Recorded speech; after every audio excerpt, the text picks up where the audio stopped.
thermodynamics and kinetics of engineering materials. So we have started a topic that is how to express free energy of a solution. So already we started this topic and let me write it again. Suppose you have one component A and another component B, and they are forming a binary system, a binary error. We are forming a binary error system. So, and that suppose the phase is the solution is suppose gamma. Then free energy of gamma is what? Free energy of gamma is. So if you remember, right? So basically now this is not a pure metal, right? Or it is not a pure system. We have two components. Right? The moment you are adding one component into another component, and they form suppose an alloy, then what will happen? It is called mixing. We are mixing A and B right now, right? So once you are mixing, then configurational entropy will come into picture, right? So I can write G gamma is equal to, that means this is the free energy of solution of A and B. That solution is gamma, right? It is solid solution, you can say, right? So free energy of solution gamma, which is made up of A and B, is equal to what? Free energy of individual components, that is free energy of A, free energy of B, and that will be change in free energy of the mixture. So that is Ga Xa plus Gb Xb. So this is free energy of A component, free energy of B pure component, plus delta G mix. Free energy of mixing. So this will be equal to, I can write Ga Xa plus Gb Xb. So this is delta G mix, and we know delta G is equal to delta H minus T delta S, right? So where enthalpy will be there, also entropy will be there, with temperature will also be there, right? So I can write this one is delta H.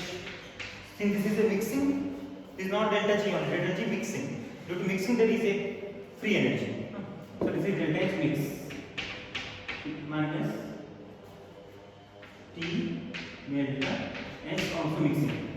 So this entropy is due to mixing only. And once you are mixing means we are basically telling this is a configurational entropy, not entropy due to temperature.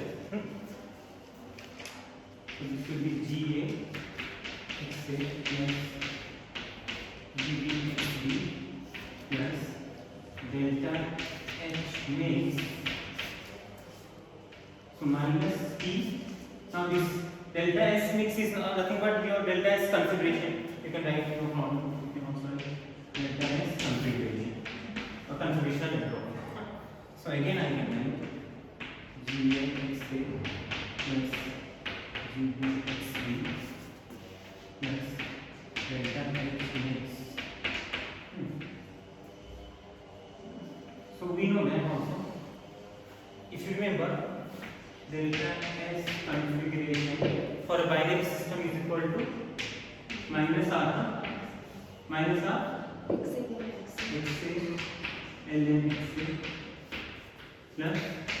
Xb ln Xb.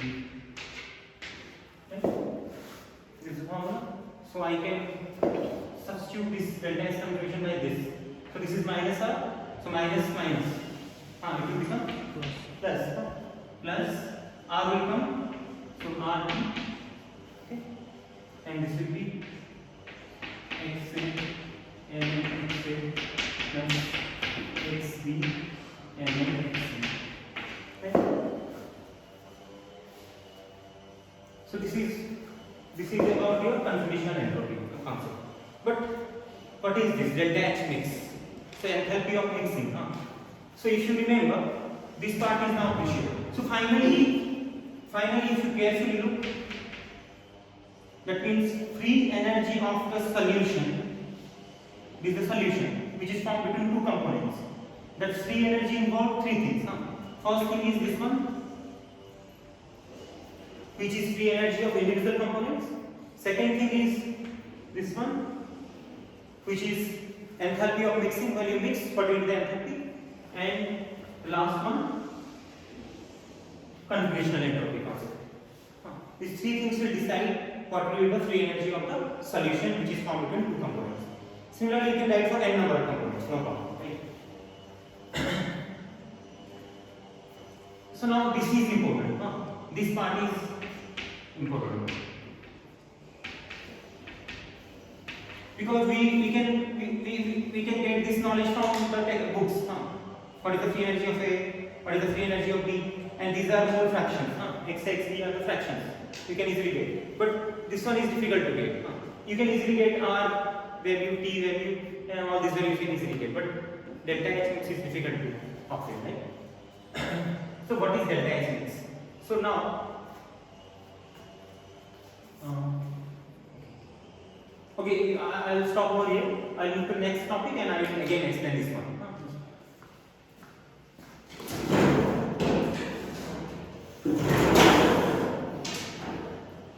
So, plots. Already we have drawn these plots, but again I will draw it. G versus X. So free energy versus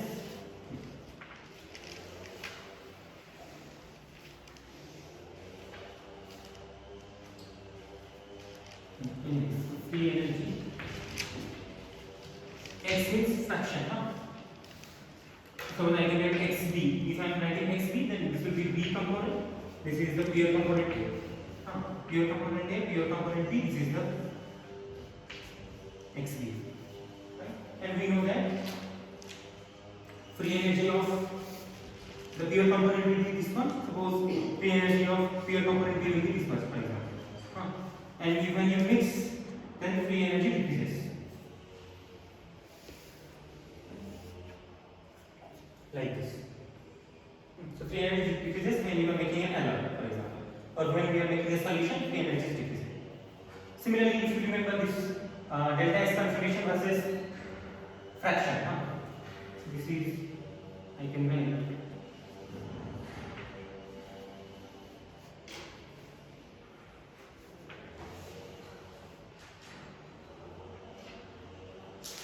So this is basically okay, entropy, configuration entropy. So delta S configuration versus XB, for example. So this is B, this is A. Right? So you understand that means A will be having certain entropy. Suppose delta S configuration will be 1. For pure component it will be 0. Right? Similarly for pure component B it will be 0. Once you start adding B into A or A into B, configuration entropy increases. So from 0 it will go rise and this to the maximum value, again from this end. So when XB will be 50%, you have maximum configuration entropy. You remember already we discussed about it. Or when XA will be 50%, you will have maximum configuration entropy. So when you, that means suppose you want to develop an alloy which should having maximum configurational entropy. So what need to be done? You take 50 atomic percent A, 50 atomic percent B, you mix it and you will have the maximum configurational entropy. And if you can have maximum configurational entropy in an alloy, then what will happen to the free energy? It will be minimum. Right? And you understand, if the alloy is having minimum free energy, that means that alloy is very stable. Right? You can develop a stable alloy by this. You can increase the stability of an alloy by taking 50 atomic percent A, 50 atomic percent B. Very interesting. Right? So just you need to increase configurational entropy so that the free energy will be minimum. Okay? But now the question is minus T delta S, this is configuration or mixing versus X. So how it will be?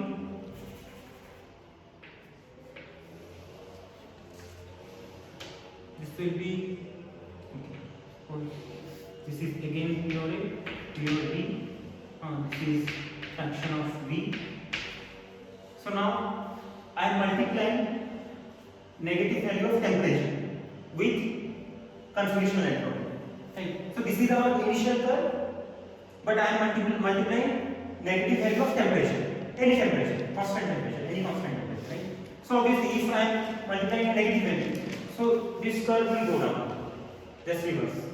Yes, sir. That means this is a positive direction, this will move to the negative direction simply, and only temperature will be multiplied. Okay. So it will become like this.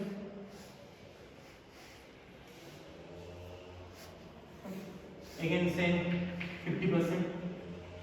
You have maximum configuration. So this curve is for minus T delta S configuration. Fine. Okay.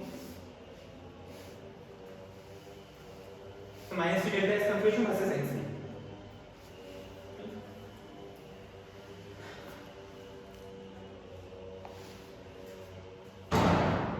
So if I will add this one, see, if I add this one with this one, so finally what I will get?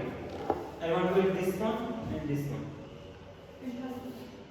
Just have a look.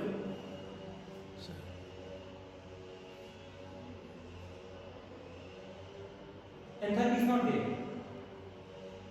This is free energy of A and B, individual free energies. Yes, sir. And that is configuration entropy and temperature is available. So that will give you the free energy of the solution, but condition applied, delta H mix would be 0. You now understand my point? Yes, sir. Just we have explained this. This is the free energy of individual components, and we have configuration entropy term, and we have also delta H mix. So if I will make delta H mix 0, then I will left with this one and this one only. So they will give the free energy of the solution. So I can add this one with this one to get free energy of the solution. Okay. So this is figure 1.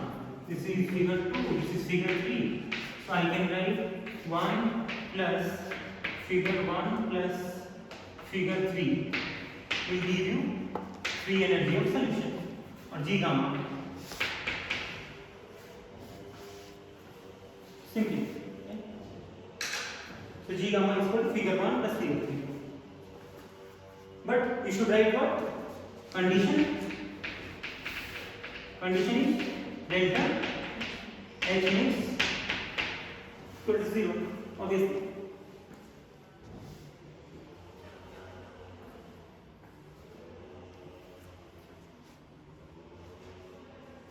It is okay, very simple.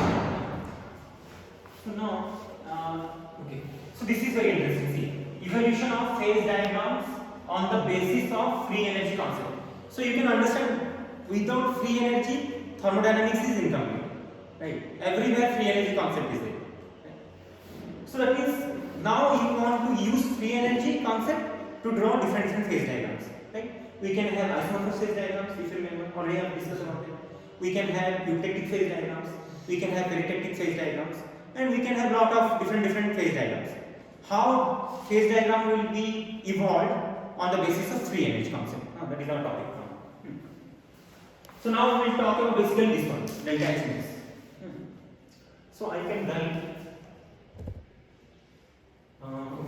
write, that means, yes. So there is a concept, let me tell you. There is a concept called regular solution model.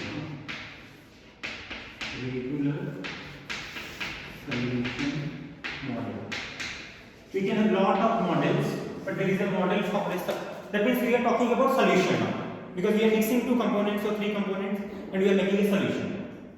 Right. So once we are making a solution, there is a model called regular solution model. So according to regular solution model, they have given that this delta H mix is what? Enthalpy of mixing is what? So enthalpy of mixing, that means when you are mixing something, right? So this enthalpy of mixing will depend upon how two different components, here component A and B are present, how they are interacting, or whether they are interacting or not interacting, right? You are mixing A and B. So they may interact, they may not interact, right? But if they are interacting, then how they are interacting? They are repelling each other or they are attracting each other, right? So three things are there. One is they do not interact. They will remain as such, right? No problem. But they may attract each other, right? Or they may repel each other. So these are the three concepts we know, right?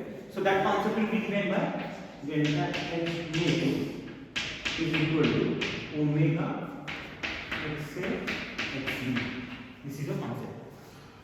What is this omega? Basically, this omega is the interaction parameter. Interaction parameter. So this omega will decide what will be the delta H max value or quantity, or what will be the sign, whether it is positive, negative, or zero. Fine, because these are all functions, no problem. Extend, but this is important, omega. Right? So that means omega can be zero, omega can be positive, or omega can be negative. Right? These three things can be obtained, and that is called interaction parameter. Right? So interaction parameter will finally decide what is delta H max. So interaction parameter may be zero, may be positive value, may be negative value. So I will discuss about that one. So I can write. Okay. So I can write. Okay. I can write omega. I can write delta H max. Then I can write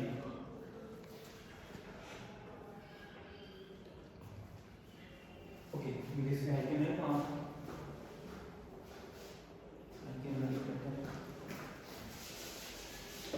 I can take example of A interaction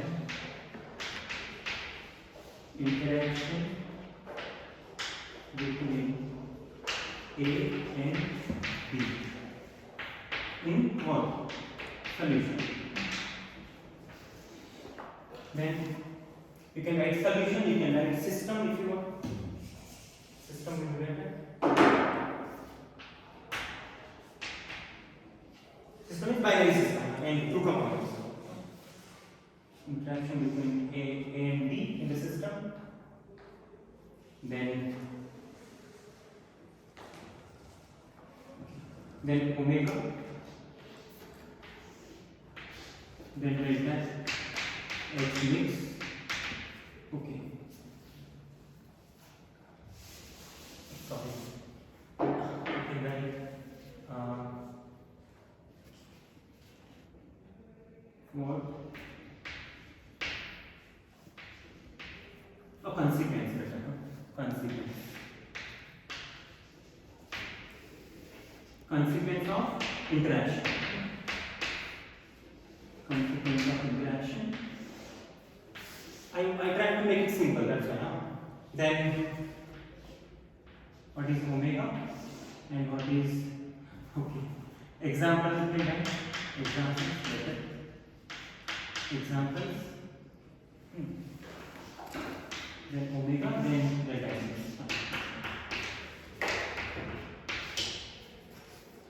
So first case, as I told, when we were mixing A and B, suppose they will not interact. They are ideal completely. A is fine with B is fine with A, there will be no interaction. Right? So that means I can write no interaction. No interaction. So this may be the situation. And second situation I told. So suppose they are now interacting, but that interaction is suppose positive interaction. That means they are attracting one member. A is attracting B is attracting A. Right? So now interaction is suppose attraction.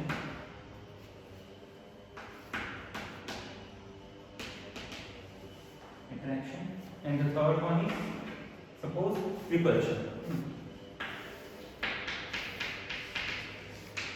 That means A don't like B don't like A. They are repelling one another, right? So these may be the three situations. So this is the interaction. So finally, due to this interaction, what will happen first? Consequence.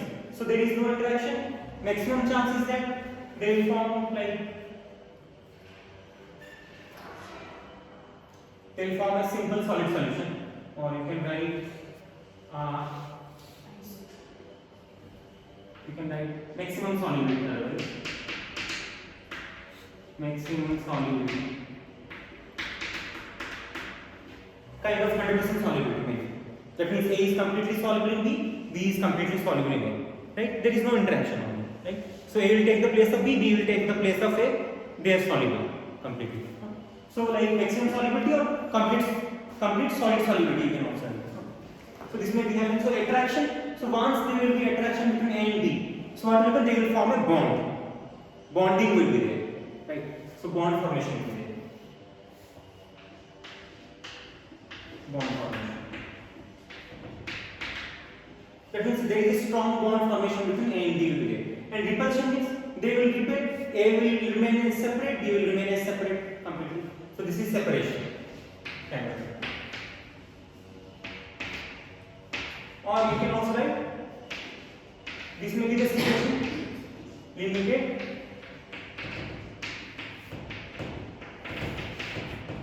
is okay, you understand? So they are repelling means maybe up to certain extent they are making a solution, but when you are adding more amount of B into A, more amount of A into B, they repel. Right? So they will show limited solubility, or they may repel each other. They give rise to separation completely. A will separate from B. Right? This may be the situation. Maximum solubility in solid state. So no interaction, attraction, repulsion, these are the consequences. So due to consequences, what will happen? You can simply write, that means this will form a solid solution. Right? And this will form a compound. And this will form, this is I am written limited solid solubility. This will form a partial, it will show a partial solubility. Right? Okay, so we can write this will form a compound. This compound may be intermetallic compound, and this will form solid solution. Right. And basically this will form chances. This will form also the same. Like there will be solubility gap means there will be like they will completely separate from one another. So and that depends upon composition also, as I told. So this will like they will form eutectic or peritectic system. Right? So I think you people have understood now the concept, how they are formed, what they are forming. So if there will be no interaction, they will form solid solution. When there will be attraction, they will form compound, basically. So it may not be like, it may be the situation, you should understand the concept. It may be the situation, compound may not form always.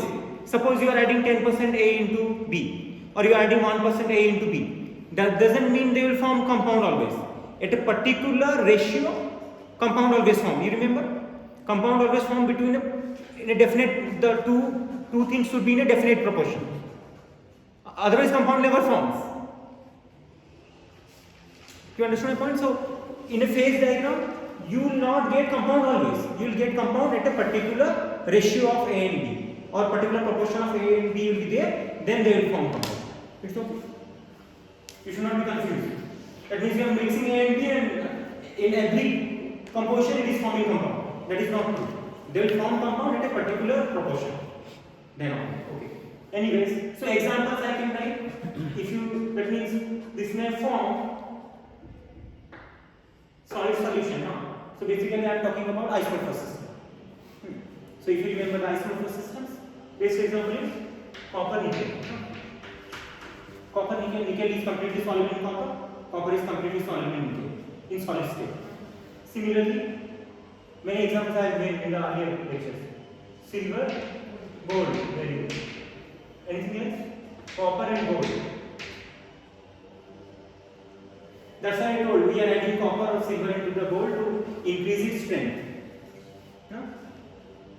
That's why we are not making 24 karat golds. We are making 22 karat golds where 2 parts will be either copper or silver, or 22 parts will be gold. Right? and you are forming a solid solution means you are increasing the strength of the gold, right? That's it. So any other examples? I can give you like germanium plus silicon,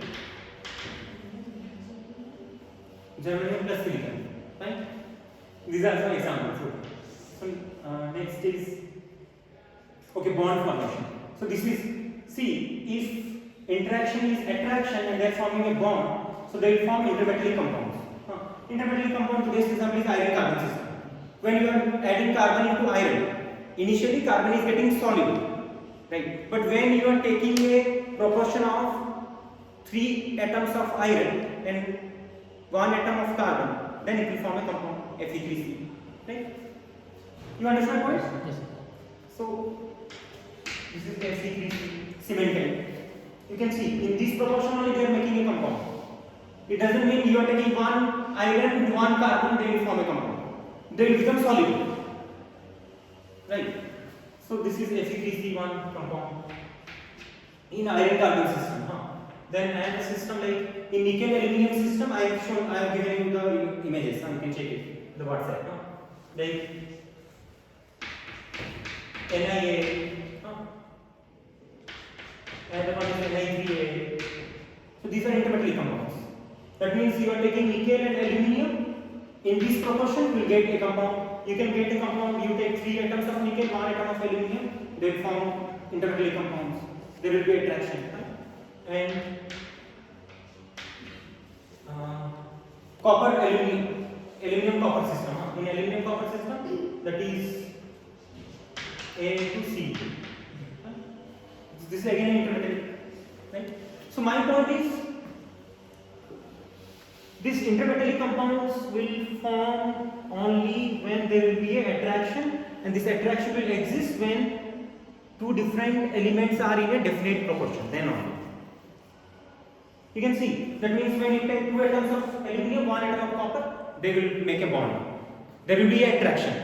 Otherwise, there will be no attraction, right? You take 1 aluminium atom, 1 copper atom. It may be soluble. The copper gets soluble in aluminium, right? It forms a solid solution. It will not form a compound. But the moment you take 2 atoms of aluminium, 1 atom of copper, they will form a compound. There will be attraction, right? And repulsion, you understood. Eutectic, peritectic systems. Eutectic, peritectic system is there in iron carbon phase diagram, right? We have seen in the top we have peritectic reaction where one liquid react with solid to give you a solid, right? If you remember, eutectic liquid plus what? Solid will give you solid. Yes. Right? And in peritectic, sorry, this is peritectic. And eutectic is a liquid will decompose into solid and liquid. Solid and solid, huh? Yes, sir. Solid one and liquid. I know, solid one and solid two, there is no problem. Solid one and solid two. Yes, sir. This is solid one, and suppose this is solid two. It is okay? Because peritectic reaction in iron carbon phase diagram, anybody remember? In iron carbon phase diagram, peritectic reaction is liquid plus delta equals to gamma. Right, this is peritectic. So this is liquid and this is suppose solid one. This is liquid. This is solid one equals to solid two. As told. This is an eutectic reaction, if you remember. Liquid gives Liquid. gamma plus liquid. This is solid one. This is solid two. This is liquid. Top one is peritectic, bottom one is eutectic. Right? So this kind of shape, that means you understood. You can obtain eutectic phase diagram, peritectic phase diagram, or isomorphous phase diagram on the basis of this. Whether there is no interaction, whether there is attraction between them, or whether there is repulsion between them. Right? So you take one component, you take pure A, try to add B like in 1 atomic percent, 2 atomic percent, 3 atomic percent. In every atomic percent, you try to see whether there is interaction or not. Right? Then next you check if there is interaction, whether it is positive, whether there is attraction or whether there is repulsion. So finally it will give you many things. Suppose you are adding 1 atomic percent B into A. There is no interaction. So that means it will form a solid solution simply. Then the moment you are adding 2 weight% or 2 atomic percent of B into A. Suppose again there is no interaction. Again this forming a solid solution, right? But suppose you are adding 3 atomic percent of B into A, and you have seen that there is an interaction now, and that interaction is attraction. So it will form a compound, right? Similarly, you add 4 atomic percent of B into A. Again you check what is happening. Suppose it is again not forming any compound, it is again forming a solid solution. There is no interaction. You understand my point? Suppose next you add 5 atomic percent of B into A, and you are seeing there is a repulsion now. So it will may form this kind of eutectic system. You understand my point? These are the things. Yes, sir. So you can produce phase diagrams on the basis of these things, how they are interacting. So and on the basis of this one, the omega. So for this there is no interaction, so omega will be 0. And if there is an attraction, omega will be negative. And when there will be repulsion, this interaction parameter will be positive. So interaction parameter may have a 0 value, may have positive value, may have negative value. 0 value when there will be no interaction, when there will be attraction this negative value, and when there will be repulsion there will be positive value. So interaction parameter always changes when you are making alloy system. Similarly, if this is 0, obviously we know that delta H means is equal to omega Exactly. XA. So this will become 0, this will become negative, this will become positive. Same thing. Right? I think this part is clear.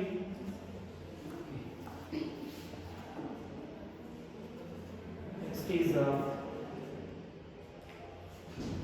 okay, fine. Okay, I'll extend this one. Now just have a look. So this is the expression of the solution. Right? Gamma is the solution, or you can say solid solution. The free energy of solid solution depend on this and this. Now suppose A and B are forming isomorphous system. Right? You have complete solid solubility. Right? So in that case, what is happening? This will become 0.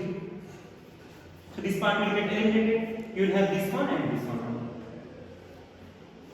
So if there is a numerical, for example, calculate the free energy of solution when A and B are forming a solid, complete solid solution. So you can put these things, but don't put this one. If this value will be given also, don't put that. You get the answer. Okay, fine. Then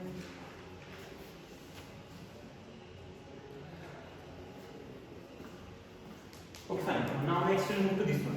Concept of glass formation. Okay, if you remember the phase diagram class, right?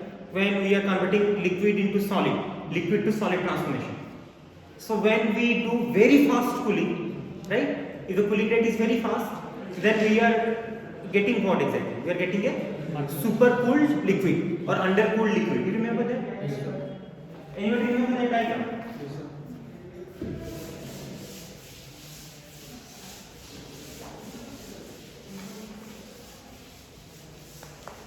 The diagram is like this, if you remember.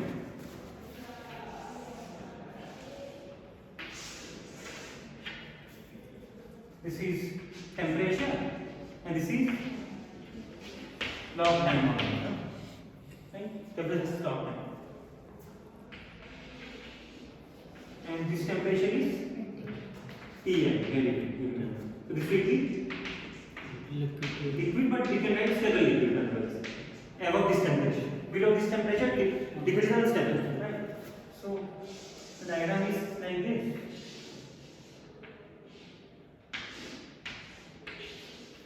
So you are supposed at this temperature, you are cooling at a very fast rate. This line is called what? What is this line? Now what is this line called? What is the name of this line? Cooling line. Is a cooling curve, no? Yes, sir. A curve in a temperature versus time. Yes, yes. Cooling curve. and this cooling curve is showing you are cooling the liquid at a very fast rate, or rapid cooling, or rapid quenching. Right. So you will end up with what? So this curve is not touching start and finish. Remember this one? This is start, this one is finish, or end, or transformation start curve, transformation end curve.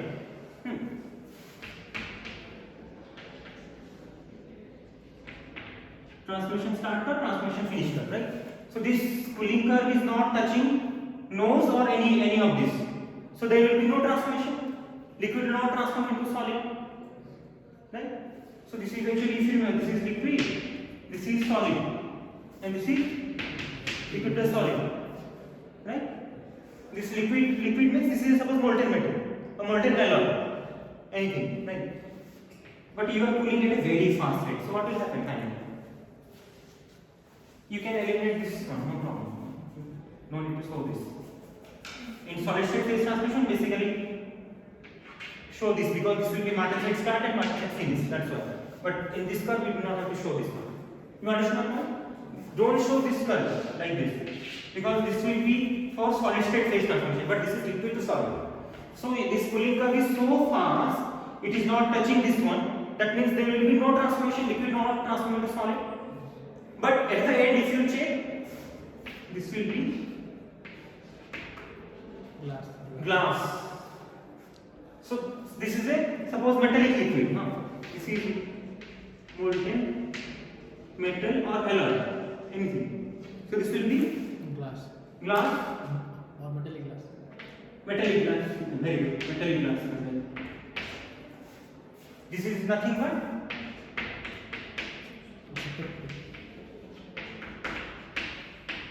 supercooled liquid actually. Why this is called supercooled liquid? Can anyone tell me? Viscosity is very high. Right. Its viscosity is very high. Supercooled means you are cooling at a very fast rate. There is no what? Proper arrangement of atoms is missing. Because once this is a metal or alloy and metal always remain in a crystalline form in solid state. What is the definition of crystalline form? There will be a periodic and ordered arrangement of atoms will be there. Yes, sir. Right. But you are cooling at a very fast rate. Right. In liquid state, what is the arrangement of atoms? It is completely disordered, or there is a small area where there will be a little arrangement. But basically, if you carefully look, liquid means it is a random arrangement of atoms. Basically, in a broad sense, if you say what is the difference between liquid and solid? The difference between liquid and solid metal is what? Liquid metal is there is a random arrangement of atoms, but in solid it is a periodic and ordered arrangement of atoms will be there, right? But you are cooling at a very fast rate, so atoms will not get time to sit in a particular position. Yes, sir. They will get freeze where they are. So automatically you will end up with what? You will end up with a supercooled liquid. Why you are calling supercooled liquid? Because you are doing supercooling. This temperature to this temperature, right? This is supercooling now. More you go down, you can say undercooled or supercooled. You can, right? This is undercooling. Tm minus T, if you remember, undercooling. You are doing undercooling, right? This is actually undercooling, but there is no phase transformation, right? You will end up with a very viscous liquid with very high viscosity. That will appear as a solid actually. That is not actually liquid, that is actually solid, but there will be a random arrangement of atoms will be there. There will not periodic arrangement of atoms will be there. Periodic arrangement will be missing. So this is what? That's why it is not a crystalline. This is a glass. Glass means it is a amorphous solid. You understand my point? Yes. This is actually amorphous substance now. Yes. But we know that metals, alloys are basically crystalline substance. But you can make it amorphous by rapid quenching. This cooling rate should be very fast. That is, the cooling rate should be like cooling rate 10 to the power 6 Kelvin per second. You can imagine how fast cooling rate. 10 to the power 6 Kelvin per second. Per second, this is the cooling rate. If you can achieve this cooling rate, you will end up with a Glassy alloy. Alloy in glassy form. That means in that alloy, the atoms are not periodic. There is a random arrangement of atoms in that alloy. Right? And it will give you many advantages actually. So this is an assignment. You can write an assignment. Assignment is what is the advantage of metallic glass. What is the advantage of metallic glass over crystalline solids?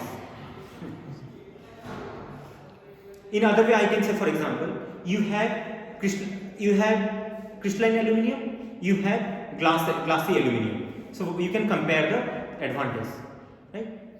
You understand my point? You will see a lot of advantages will be there. So once a material become amorphous, so what will happen? Grain boundary will be missing, Missing. right? Yes, sir. Yes or no? Yes, sir. Grain boundary will be not there now. And grain boundaries are sometimes obstacles for the motion of electrons, motion of phonons, many things. So it may increase your properties, like your electrical conductivity may increase. Electrical conductivity is due to motion of electrons. Electrons are moving, but when there is a grain boundary, that is an obstacle to the motion of electrons. So your resistivity increases, conductivity decreases. But if you make your alloy glassy, so there will be no grain boundaries. Grain boundaries will eliminate. Yes. Right? Electrons can easily move. You can get high electrical conductivity by removing all the grain boundaries, making the alloy glassy. So the brittleness Brittleness you have to check. You cannot say like that. That's why I am giving assignment. What happens to the ductility? What happens to the strength? You can check. You can check it today. You can compare, like you take crystalline aluminium, you take glassy aluminium. You can compare the property. Yes, sir. You will get the answer. Lot of people have did this kind of work.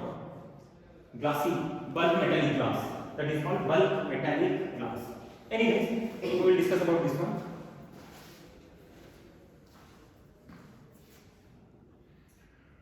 So this is one concept. This is actually called, you can write, rapid solidification. Many people are doing their PhD work on this, rapid solidification processing. The name is itself is same. Rapid solidification process. So what is rapid solidification process? If you can achieve this much of cooling rate during solidification, you will end up with glassy alloy or glassy metal. Right? You will not end up with crystalline alloy. You will end up with glassy alloy. Right? So rapid solidification process is that processing by which we can achieve bulk metallic glass. That is, will be a metallic substance, but in glassy form. Simple concept. You can achieve bulk metallic glass by doing rapid solidification processing, where the cooling rate is this much, 10.6 Kelvin per second. There is a person actually. Okay, let me tell you one interesting story.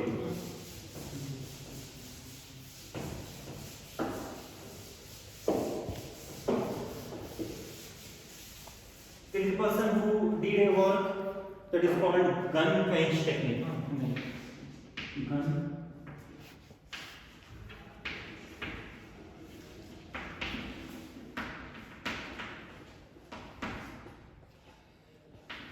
Gun quench technique. So name itself, gun quench technique means like firing a gun, firing a bullet from the gun, like this. Quench means cooling at a very fast rate. So what he did actually, he take a mold, and this mold is having mold name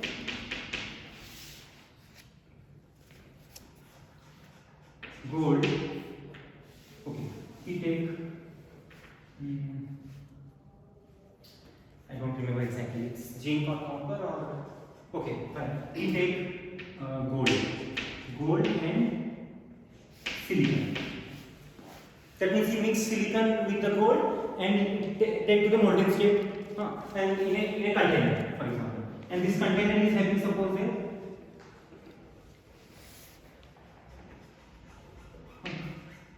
this is a diaphragm, for example. This is soft material. Soft material with suppose high material. Then he did what? He passed argon gas with very high pressure. And suppose there is a slanted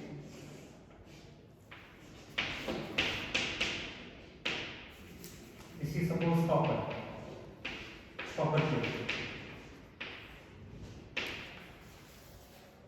This is a slanted copper plate, right? So what he did, he take a mold.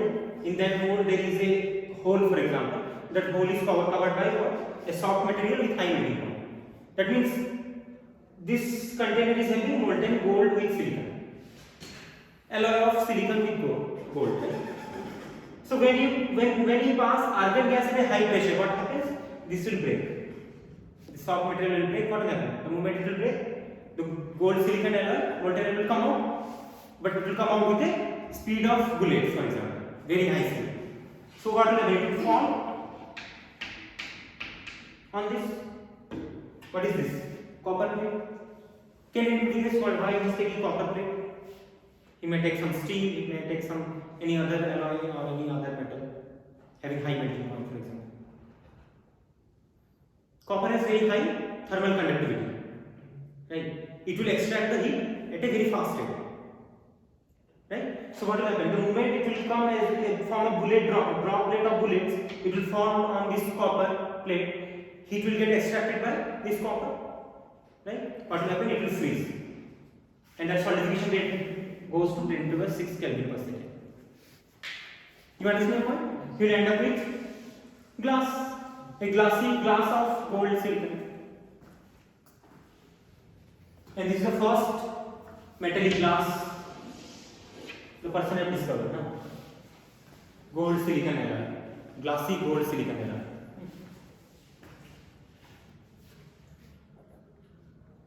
So why they have started this concept actually? Why they have started this concept? Because you can understand, if you are mixing B into A or A into B, sometimes they will not form any solution. Right? Sometimes it may show basically like in eutectic phase diagram. There is a limited solid solubility. Right? One is forming alpha, one is forming beta, for example. Remember. In eutectic phase diagram. Can you check the phase diagram of gold and silicon? Phase diagram of gold and silicon.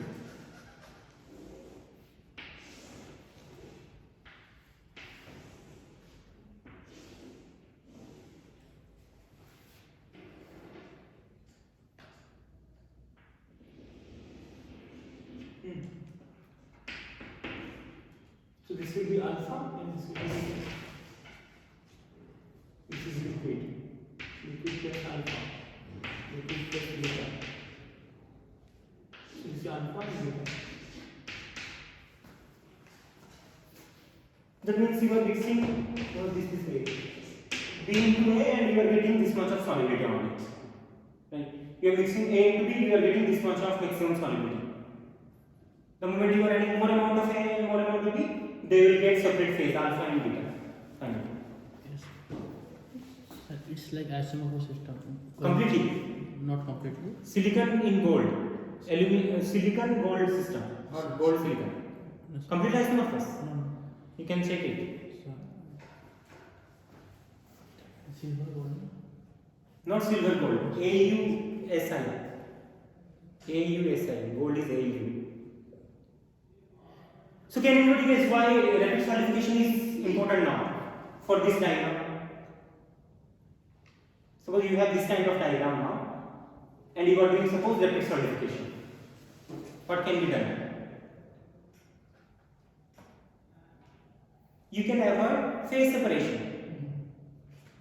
All these will become soluble in A, all A will become soluble in B, because your conjugate is so fast, you will not get time to get separate of A and B.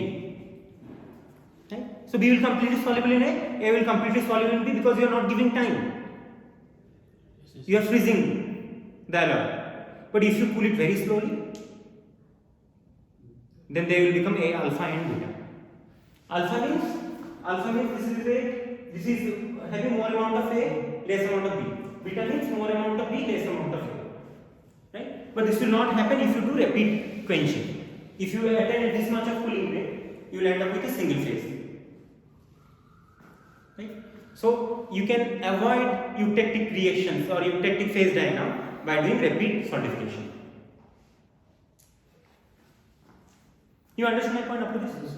An interesting point is, if you do, suppose you get an alloy of this one. You get an alloy of alpha and beta, right? And you get suppose two things. This is an alloy, alpha plus beta, and you get an alloy of alpha plus beta. So this one you can obtain by doing rapid solidification. But if you do normal cooling, you will get this. Elements are same. You understand my point? Yes, sir. So now, interesting point is you do external. Anybody remember what is external form? X-ray defect. X-ray diffraction. Very good. Why it is done on the metallic materials or any materials? Why? What is the need? To obtain the crystal structures. To obtain the crystal structure, whether it is BCC, FCC, HCP, or any orthorhombic or anything. We measure basically what? We basically measure the lattice constant A.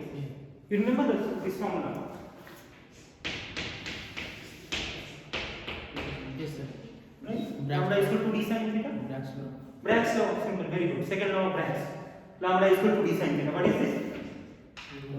The wavelength of X-ray you are applying on the material. Wavelength of X-ray.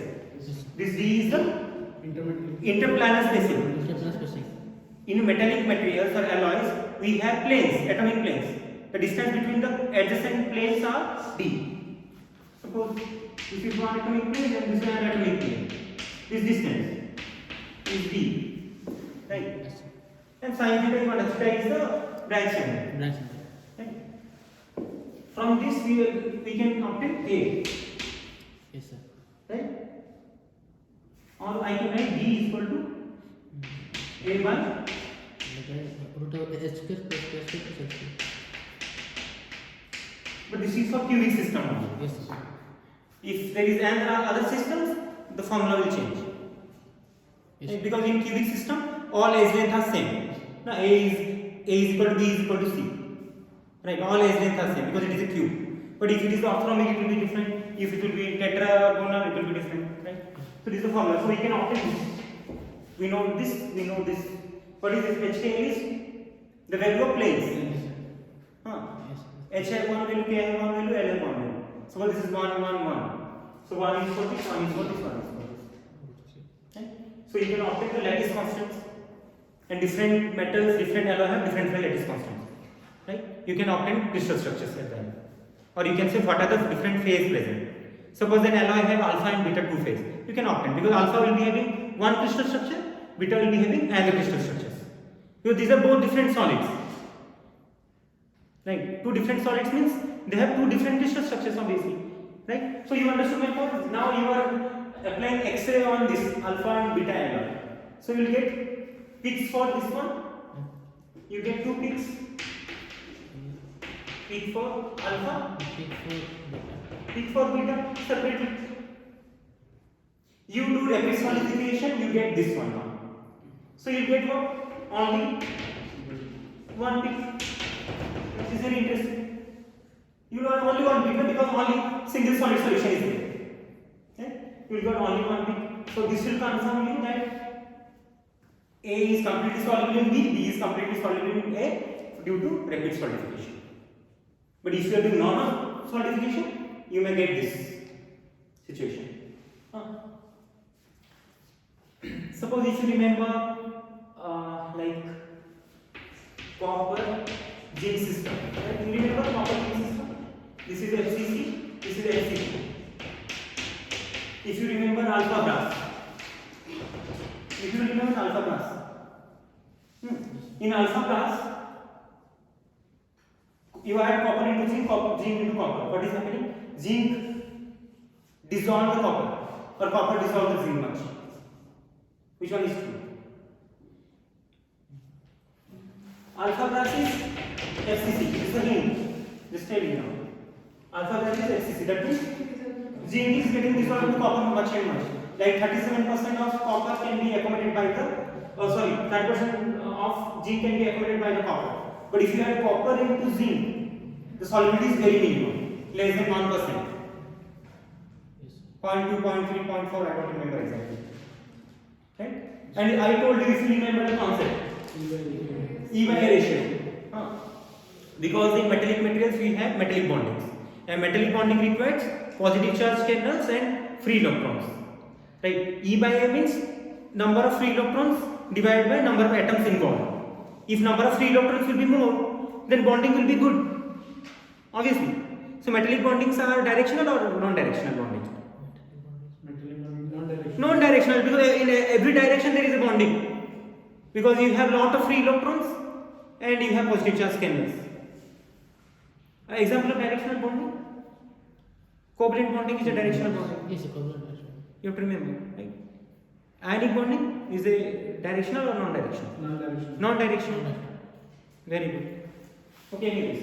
So you understood this concept. So if you take a phase line of copper and zinc, you will get what? Suppose at one point it will be showing maximum solubility and another end will show less solubility. Obviously. So you take this molten copper and zinc, you do rapid solidification. You will get only single phase. Yes or obviously. All the zinc will get soluble in copper, copper will get soluble in zinc because of rapid solidification. But you will end up with glass, not crystalline alloy, glassy alloy. And glassy alloy has certain advantages. You have to check it today. Yes. One example I have given you. You can increase the electrical conductivity, like, because you can remove all the grain boundaries. You can increase the conductivity. Okay, anyway, so you understood this thing.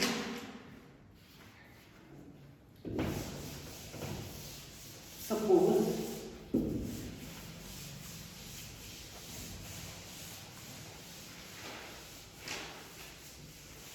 anybody have any idea about extra diffraction analysis?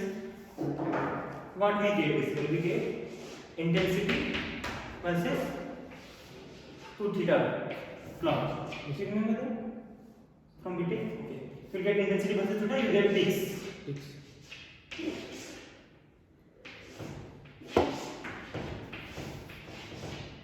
So these are the peaks we will get. Diffraction peaks. And these peaks will give you what? Planes. Yes. Yes, sir. From which plane you are getting? Yes, sir.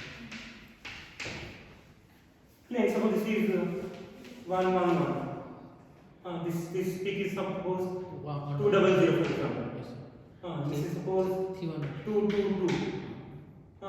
So this is 3, 1, 1. Like this. I am saying. This may not be exact, but this. So this kind of peak, if you are getting, this is FCC. This is one of the concepts you have to remember. See, this is one pair, and then you will get distance. You will get a single pair, single. Then you will get a distance. You will get again a pair. So this is like what? 2, 1. Again 2, 1. This kind of peaks, if you are getting, just by looking at the intensity versus 2 theta plot, you will say this is actually FCC material. Yes, sir. This is one of the way to find out. You understand my point? You will get one couple, one single, couple, single, like this. 2, 1, 2, 1. Right? And you have to remember another concept. If you are doing XRD, suppose you are getting HKL. This means plane. Plane. You remember? And this is plane. What is this? Direction. And what is this? Family of direction. Yes, sir. And this is family of plane. Yes, sir. Right? This family of plane, family of direction, this is direction, this is plane. This one is plane. If you are getting unmixed. Unmixed means all HKL are odd or all HKL are even. This is very interesting. You understand my point?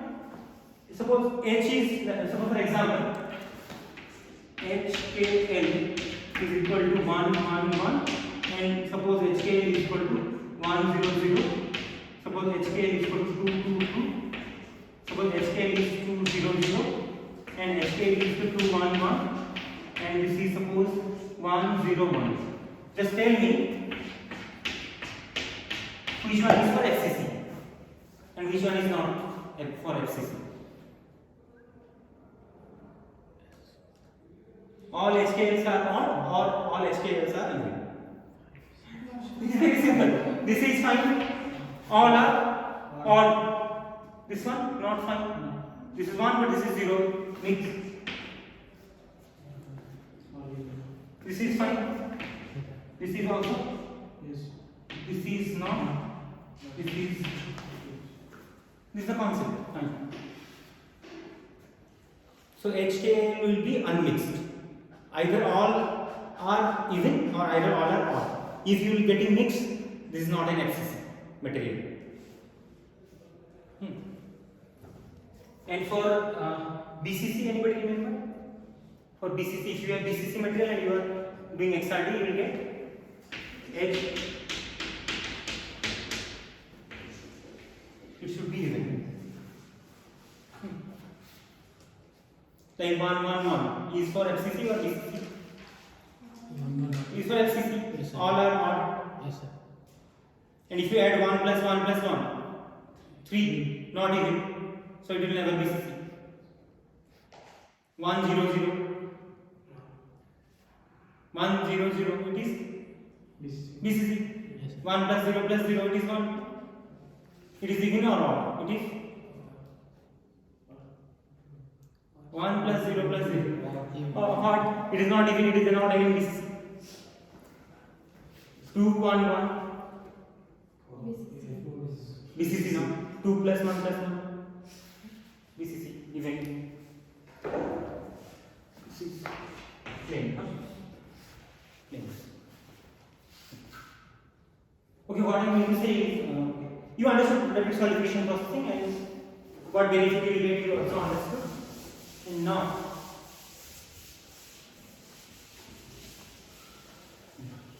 anybody has any idea about silicate? You people have studied slag, no? Slag, molten metal and molten slag. Slag are silicates basically, no? Silicates. Or glass, the glass we use.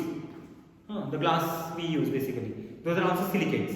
Silica is there, SiO2. No? Anyways, so silicates, if you take molten silicate and you cool it, you will end up with glass. Yes. You will not get crystalline form of silica.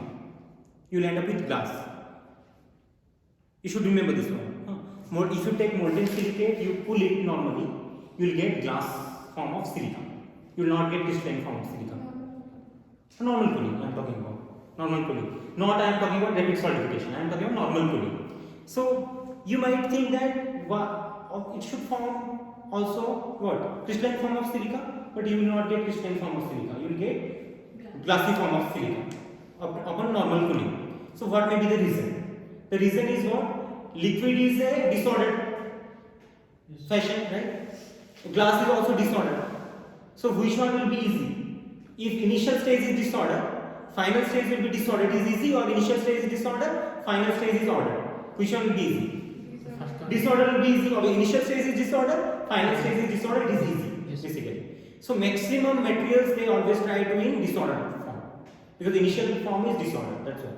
But if I am talking about pure metals like iron, copper, nickel, zinc, if you solidify normally, in a normal, slowly, they always take crystalline form. For them you have to do rapid solidification processing, right? For them you have to do rapid solidification processing. But for materials like silicates, you do not have to do any kind of rapid solidification. They will always form a glassy substance. Glass formation is easy. The question is why? The question is why? Why silicates from molten state when cooled normally they become glass, not become crystalline?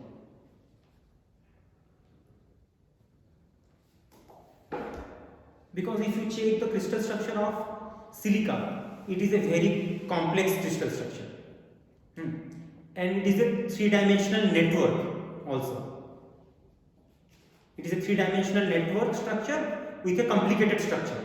So if something is complicated, so liquid don't want to be in a it will not time it do not have sufficient time to be in a proper complicated fashion. So it always remain in glassy form. So because of the solid structure of silica, which is very complex, because of complex crystal structure of silica, silicates basically remain in glassy form upon slow cooling also. That is one of the answers I can give.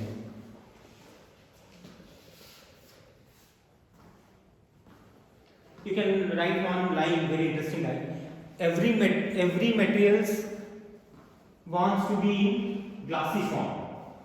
Every materials wants to be in glassy form unless every materials want to be in glassy form upon solidification.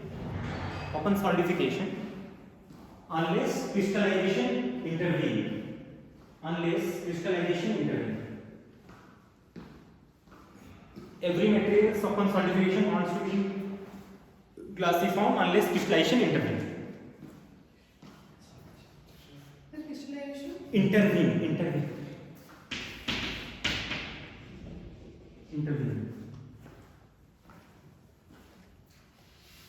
Crystallization means ordered arrangement of atoms, periodic ordered arrangement of atoms, right? And glassy means there is a disordered arrangement of atoms.